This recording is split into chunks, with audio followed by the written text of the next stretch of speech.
PPSC classes. This video for class 9, and today the topic is a new chapter which is congruency of triangle from KC Sinha. What is the congruent? Congruent का meaning क्या होता है? अपन हम triangles की congruency पढ़ने से पहले ये जान लें congruent होता क्या है. Congruent ऐसे दो, हम पहले तो कंपैरिजन करेंगे दो ऐसे ज्योमेट्रिकल फिगर्स जो शेप और साइज दोनों में ही क्या हो, सेम.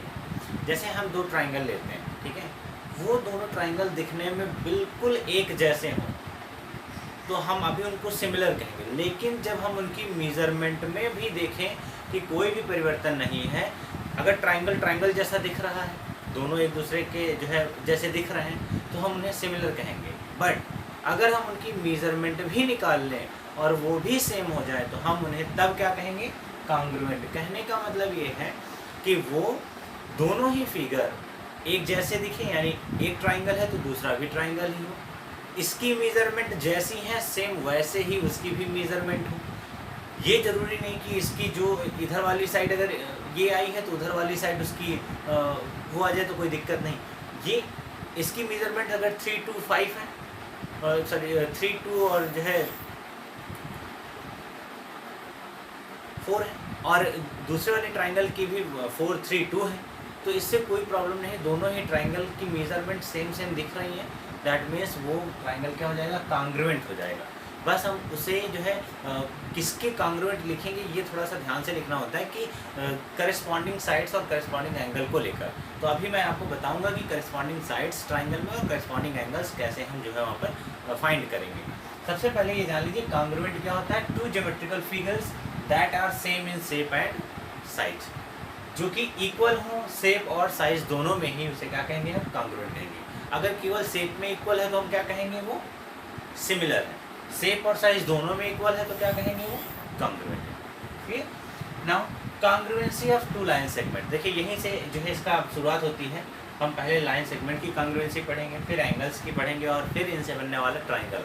चूँकि एंगल और लाइन अगर आपस में मिलाते जाए तो हम ट्राइंगल फाइंड करेंगे. देखिए congruency of two line segment होता क्या है. It says if they are equal, they मतलब line segment, if line segments are equal length, line segment की इक्वल लेंथ हो, that means they are congruent. इसका converse भी ले सकते हैं. If two line segments are said to be congruent, that means they are equal. So A B and C D, अगर मैं कह दूं कि these are congruent, that means they are equal. But यहाँ में क्या है, ए बी और सी डी दोनों में सिंगल मार्क बना हुआ है, यानी दोनों क्या है, इक्वल है. तो यहाँ if A B is equal to C D, then we can say that these are congruent. यहाँ देखिए कॉन्ग्रुएंट को शो करने के लिए इस मार्क का यूज करते हैं. दो पैरेलल लाइन और उसके ऊपर एक जो है कर्व लाइन होगी. तो यहाँ से हो गया कि congruency of two line segment क्या होता है. If two line segments are equal, that means they are congruent. If two line इसका कन्वर्ज देख लें, तो if two line segments are congruent, that means they are equal. Clear.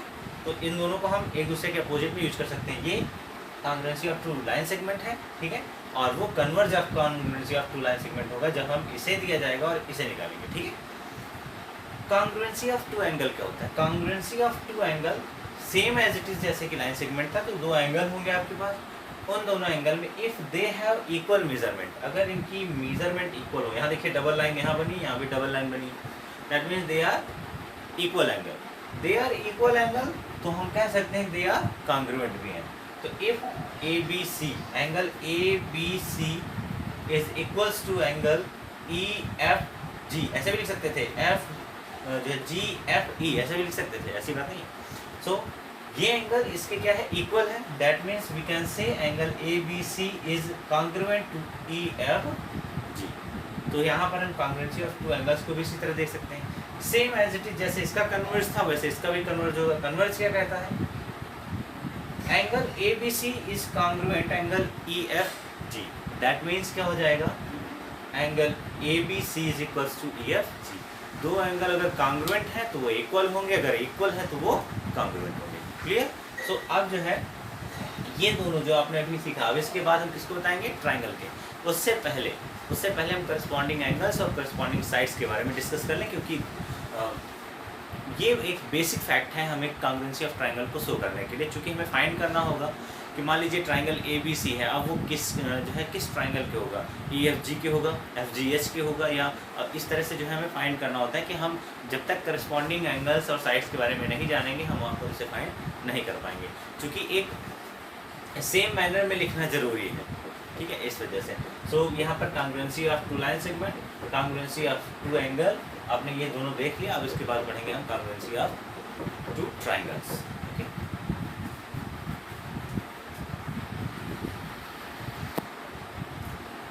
Now about corresponding sides, देखिए हम दो triangle बनाएंगे यहाँ पर। एक ट्राइंगल है आपका ए बी सी, जिसमें ये एंगल और ये एंगल है और ये एंगल, ठीक है, और एक ट्राइंगल है आपका एफ जी ई, ठीक है। इसमें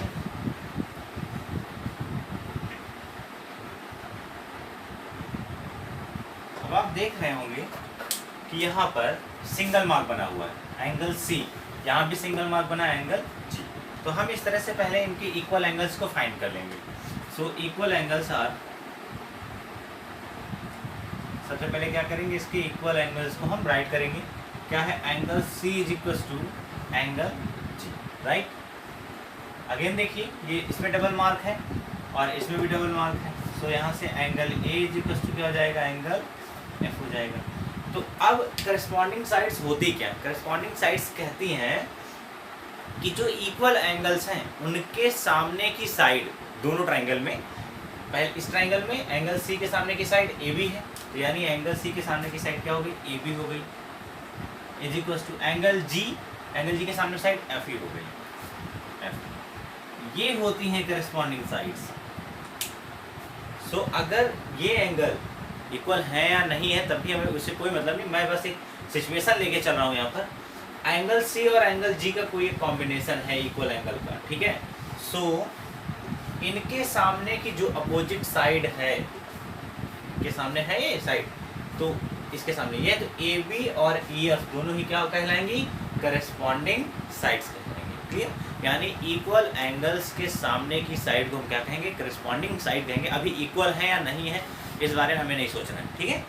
सो हम यहाँ पर जरूरी नहीं कि इक्वल लगाएं, बस ये जान ली कि एंगल सी के सामने अपोजिट कौन है, ए बी है, और एंगल जी के सामने कौन है, एफ ई है। They are corresponding side for these two triangle A B E corresponding to E F, right. इसी तरह से जो है ए और एफ के लिए देखें तो ए के सामने सी बी है,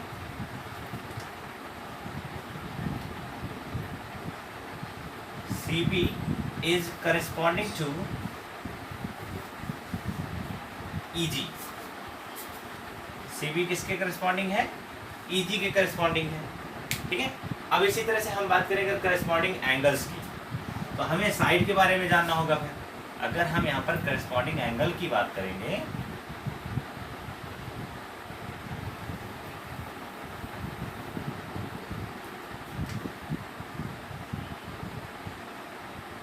व्हाट आर करस्पॉन्डिंग एंगल, तो फिर दो ट्राइंगल बना लीजिए, ए बी सी और एक ये हो गया पी क्यू आर, ठीक है। यहाँ से जो है आप साइड देखिए ए बी, ठीक है।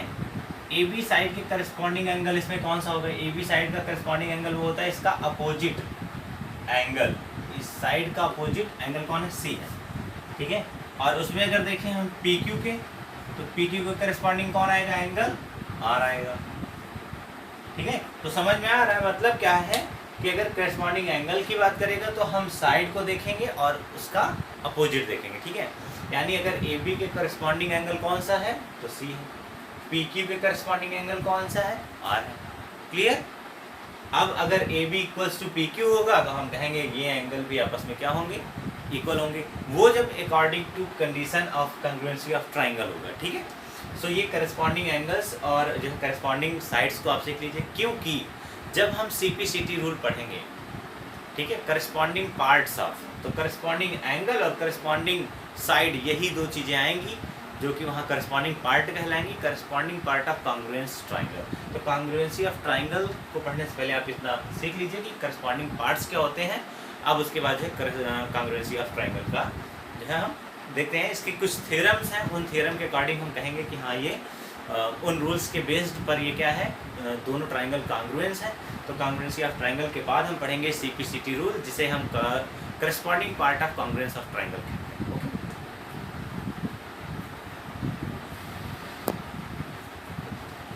Now for the congruency of triangles, देखिए करस्पॉन्डिंग मैटर्स को सीखने के बाद यानी करस्पॉन्डिंग पार्ट्स को जानने के बाद कि एंगल कब करस्पॉन्डिंग होते हैं, जब उनकी साइड के आधार पर देखेंगे तो हम करस्पॉन्डिंग एंगल्स फाइंड कर लेंगे, जब उनके एंगल्स के आधार पर देखेंगे तो हम करस्पॉन्डिंग साइड्स को फाइंड करेंगे।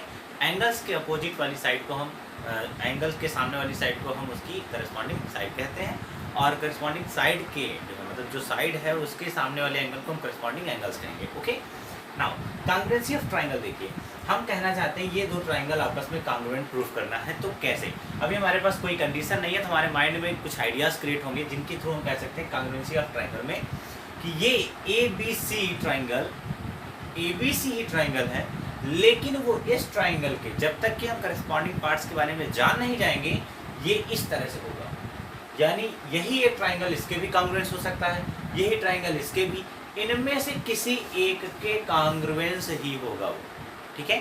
बट ये चीज़ प्रूव करना है तो वो कैसे प्रूव होगी, उनके लिए हम थ्योरम्स पढ़ेंगे, ठीक है।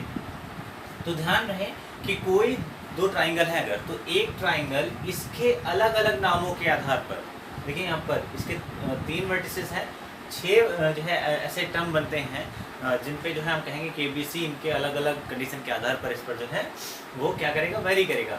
अगर आप एक और यहाँ पर जो है ऐड कर लीजिए, 6 होते हैं, ABC ट्राइंगल जो है वो कॉन्ग्रुएंस हो सकता है FEG, ठीक है। तो इस तरह से ABC ट्राइंगल केवल इसके 6 अलग अलग कंडीशंस को अप्लाई करेगा। तो अब किस ट्राइंगल की इक्वल है वो चीज़ जानने के लिए हम थ्योरम्स का इस्तेमाल करेंगे, और थ्योरम जो है इसकी जो पहली वाली है उसको देखते हैं।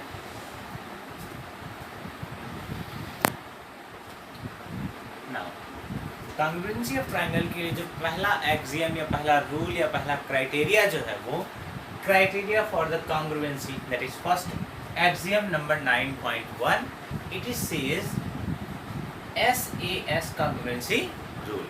What means S? S means side and A for angle. तो अभी मैंने आपको बताया था वहाँ पर जो है करस्पॉन्डिंग एंगल्स और करस्पॉन्डिंग लाइन सेगमेंट्स ना, congruency of line segment and congruency of angles, तो वहाँ उन्हीं का आधार है यहाँ पर साइड और एंगल का। इसके थ्रू हमें ये रूल अपनाना है और दो ट्राइंगल को कॉन्ग्रुएंस प्रूव करना है। इसके लिए ये कहता क्या है ये जान लेते हैं। साइड एंगल साइड यानी 2 equal sides included equal angle, ठीक है। देखिए एक ट्राइंगल ABC, ये साइड और ये साइड, और इनके बीच इंक्लूड एंगल जो है वो कौन है, ये, ठीक है। दूसरा ट्राइंगल EFG, ये साइड और इनके बीच का इंक्लूडेड एंगल क्या है, ये। तो वही कह रहा है कि in one triangle 2 sides and included angle is equals to the another triangle 2 sides and included angle। किसी एक ट्राइंगल के 2 साइड्स और उनके बीच का एंगल किसी दूसरे ट्राइंगल के किन्हीं 2 साइड्स और उनके बीच के एंगल के इक्वल हो, यानी ये साइड्स भी इक्वल हो और रेस्पेक्टिवली इक्वल हो कह लीजिए, और दोनों एंगल भी इक्वल हो, तो क्या हो जाएगा, ये दोनों triangle by this rule side angle side congruence कहलाएंगे, ठीक है। आपने क्या देखा, AB is respectively equal to EF and angle B is respectively equal to angle E and BC is equals to EG। देखिए BC या CB कह लीजिए, GE या EG कह लीजिए, वो इसके इक्वल क्योंकि डबल मार्क लगे हैं। सो अब यहाँ से ये ऐसी 3 कंडीशन हमें मिल गई जिनसे हम क्या कह रहे हैं कि ये कॉन्ग्रुएंस है। किस आधार पर? बाई SAS रूल या क्राइटेरिया, जो क्या कह रहा है, these two triangles are congruent triangle ABC congruence triangle. Matter देखिए क्या है, यहाँ हम EFG नहीं लिख सकते या EGF नहीं लिख सकते या FEG नहीं लिख सकते जब तक कि हम इन करस्पॉन्डिंग पार्ट्स को देख ना ले अच्छे से। यहाँ देखेंगे B सभी में नजर आ रहा है और सभी में एक चीज़ है E, यानी यहाँ मिडिल टर्म में B है तो वहाँ भी मिडिल टर्म में हम E लिखेंगे। ध्यान रहे इसका, यही है वो मैटर करस्पॉन्डिंग पार्ट का। B यहाँ तीनों में नजर आ रहा था, इसमें भी E नजर आ रहा है, B की जगह पर हमने क्या लिख दिया, E लिख दिया। अब देखिए जरा, यहाँ AB के साथ कौन है, B का तो E हो गया, तो A के साथ कौन आया, F। A के साथ हम क्या लिखेंगे, F लिखेंगे। BC के साथ कौन आया है, B का E हो गया, C का G हो गया, C की जगह पर G लिखें। तो इस तरह से आपने देखा कि ट्राइंगल ABC इस कॉन्ग्रुएंस ट्राइंगल FEG होगा। तो ये बात बहुत ध्यान रखने वाली है, यही मैटर है वो जो हम आपको करस्पॉन्डिंग पार्ट के बारे में बताए हैं, वो यही मैटर है। ये लिखना कि ये ट्राइंगल तो है, ठीक है, इसको तो आप चाहे जैसे लिख लीजिए या इसको चाहे जैसे लिख लीजिए, फिर इसको चेंज करना पड़ेगा, तो वो अकॉर्डिंग टू इसके चेंज होता है। ये जो यहाँ पर आपको मैटर दिया गया है, जो side by side angle side rule से निकला है, ठीक है। तो ये एक्सियम इस तरह से जो है इसे जो कहती है कि कॉन्ग्रुएंस है, तो आपने ये रूल लगा दिया, ठीक है। अब इसके बाद जो मैंने कहा था CPCT रूल क्या होता है, देखिए करस्पॉन्डिंग पार्ट का जो मैटर यहाँ भी देखा है। अब इसके बाद देखिए CPCT रूल का मतलब क्या है। ये CPCT रूल तब अप्लाई होता है जब किन्हीं दो ट्राइंगल को हम करस्पॉन्डिंग कॉन्ग्रुएंस निकाल दें या कॉन्ग्रुएंस कह दिया जाए, तब हम जो है इसे अप्लाई कर सकते हैं। बिना कॉन्ग्रुएंस ट्राइंगल के हम इसे अप्लाई नहीं करेंगे। तो पहले इन दोनों ट्राइंगल को हमने कॉन्ग्रुएंस दिखाया, अब करस्पॉन्डिंग पार्ट की बात करेंगे। हमारे पास ये मैटर पहले से मौजूद है, बाकी बचते कौन कौन है, ये बचता है, ये एंगल बचता है, इसमें ये और ये एंगल बचते हैं, ठीक है। साइड की बात करें तो ये वाली साइड बच जाती है और इसमें ये वाली साइड बच जाती है। तो क्या इनका क्या मैटर होगा, इनका मैटर ये होगा कि corresponding part of congruence triangle are equal. अगर ट्राइंगल कॉन्ग्रुएंस है तो इनके करस्पॉन्डिंग पार्ट भी क्या हो जाएंगे, इक्वल हो जाएंगे। ये CPCT रूल कहता है। देखिए जरा, C मतलब corresponding, P part, C congruence triangle, clear. तो corresponding part of congruence triangle says if two triangles are congruent, that means their left जितने भी उनके बचे हुए पार्ट होंगे, they are also in respective manner they are equal. So how, angle A किसके equal होगा, angle A equal होगा, वो यहाँ से फाइंड करेंगे। देखिए जरा, यहाँ से, ना कि इस फिगर से देखकर, ठीक है। जो कॉन्ग्रुएंस की कंडीशन आई है उसके आधार पर एंगल A किसके इक्वल आएगा, एंगल F के इक्वल आएगा, एंगल F के इक्वल होगा, ठीक है। एंगल C किसके इक्वल आएगा, एंगल G के इक्वल आएगा। एंगल B किसके इक्वल है, एंगल E के, वो यहाँ देखिए दिया हुआ था। तो हमने लेफ्ट पार्ट की बात करनी थी, वो इससे पता चल जाएगा। अब एक साइड थी कौन, CA साइड है ना, तो अब CA साइड किसके इक्वल हो जाएगी, तो देखिए जरा, CA इधर से आए हैं ना, पीछे से इधर आ रहे हैं, तो यहाँ से GF क्या हो जाएगा। तो इस तरह से आपने देखा कि उसके लीस्ट पार्ट भी क्या हो जाते हैं, फिर इक्वल हो जाते हैं। चूंकि कॉन्ग्रुएंसी रूल यही कहता है कि वो शेप और साइज दोनों में इक्वल कंडीशन में है। शेप और साइज दोनों में इक्वल कंडीशन में है, मतलब देखिए हमें 3 पार्ट, हमारे पास 6 पार्ट होते हैं अगर 2 ट्राइंगल हम लिए हुए हैं, तो इसमें भी 3 साइड और 3 एंगल, 3 साइड और 3 एंगल, टोटल 6 हो गए। तो इस तरह से जो है इनके 3 का रिलेशन लेकर हमने इन्हें कॉन्ग्रुएंस बताया।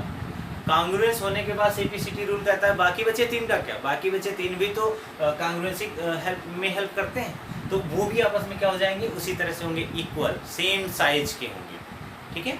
क्योंकि कॉन्ग्रुएंसी ऑफ रूल यही तो कहता है, कॉन्ग्रुएंसी रूल ऑफ ट्राइंगल वो यही कहता है कि उसके हर एक पार्ट साइज और शेप दोनों में इक्वल होंगे। यहाँ हमने 3 की ही तो बात की, क्यों है, तीन ये हमें पता थे जिनके आधार पर हमने इसे क्या कहा, कांग्रुएंस कहा।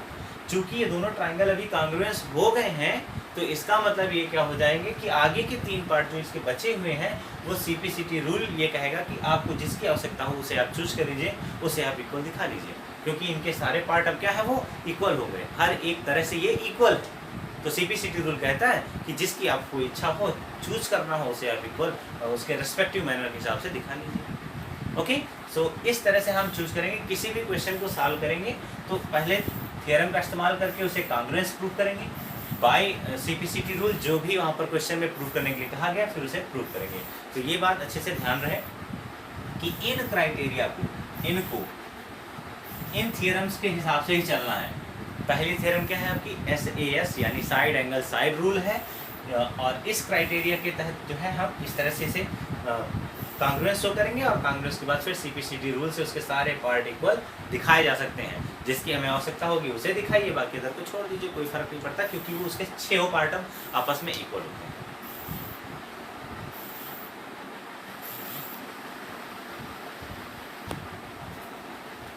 Now it's time to your homework. Write all the related terms which we taught today in video. Video में आपने जो कुछ भी आज पढ़ा है उन सभी को जो है सारे रिलेटेड टर्म्स को अपनी कॉपी पर राइट करिएगा, और एंड लर्न, और जो है सीख लेना मोर अबाउट, अधिक से अधिक कांग्रुएंसी बुक को भी पढ़िए, और जो मैंने बताया उसको भी कांग्रुएंसी के बारे में और ज़्यादा सीखिए, एंड CPCT रूल को भी अच्छे से पढ़ लीजिएगा। CPCT रूल का जो है एक्सपेंडेड फॉर्म क्या होगा, तो corresponding part of congruence triangle. Okay, तो कांग्रुएंसी रूल को अच्छे से सीखना है, यही नहीं कि केवल राइट करके बस बुक बंद करके रख देना, नहीं, राइट करिए, राइट करने के बाद जो है कॉपी को रहने दीजिए, क्योंकि आप वीडियो के थ्रू पढ़ ही लेंगे। फिर उसके बाद बुक को उठाइए और बुक से कांग्रुएंसी का हर एक टर्म, रिलेटेड टर्म जो है छांट कर उसे पढ़िए, एंड CPCT रूल के बारे में भी पढ़िए। ठीक है, okay, thanks to you all.